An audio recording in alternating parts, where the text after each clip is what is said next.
আপনার গ্রামের বাড়ি কোথায়? হ্যাঁ, কালনা।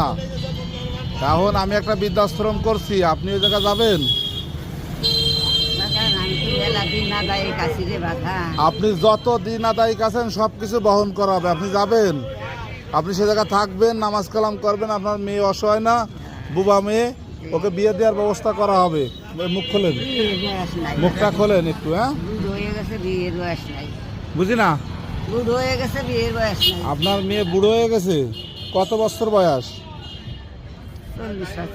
40-45 বছর, বিয়ের বয়স নাই, তা বিয়ে দেবেন না? তাহলে 2 মাস বুঝি থাকবেন। ভাই একটু এদিকে আসেন দি ভাই। ও ভাই, হ্যালো ভাই, একটু এদিকে আসেন ভাই, একটু এদিকে আসেন। আপনি আসেন। উনি খুব অসহায় মানুষ, ওনার একটা বাচ্চা আছে, বয়স হয়ে গেছে, মেয়ের বিয়ে হয় না, বুবা। ঠিক আছে, এখন আমি ইনাদের সম্পূর্ণ বহন করব সব কিছু, জিয়ানে যা লাগে A to Z। দাঁড়ান, ক্যামেরাটা ধরেন। ওনার সব কিছু আমি বহন করবো। দেখেন, এটা পড়তে পারেন?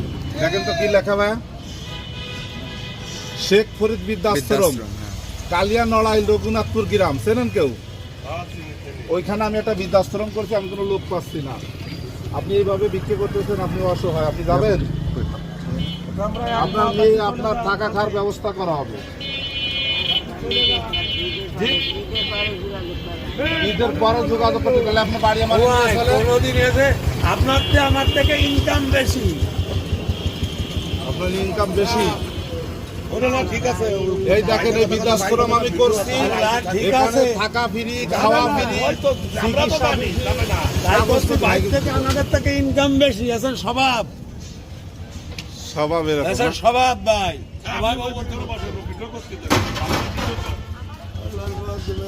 এখন আপনি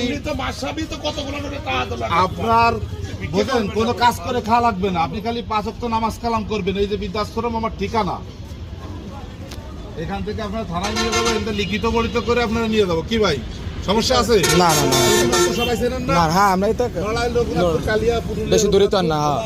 আমরা এলাকার ছেলে, ভাই আমরা এই এলাকারই ছেলে ভাই। তাহলে আপনার সমস্যা কি? আপনার যত যা হবে সব কিছু বহন করা হবে। কি করেন আপনি?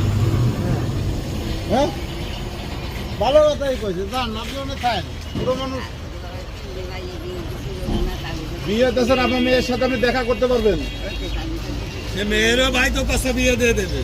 ওই একটা মেয়ে আছে বুবা, আমি খরচ দিয়ে বিয়ে শাদী দিয়ে দিব। প্রয়োজনে যে বাইরে আছে স্ট্যান্ডার্ড লোক, আপনি হ্যাঁ আমাকে কাউন্টারে দিবে ভাই। কাউন্টারের লোক, উনি করার জন্য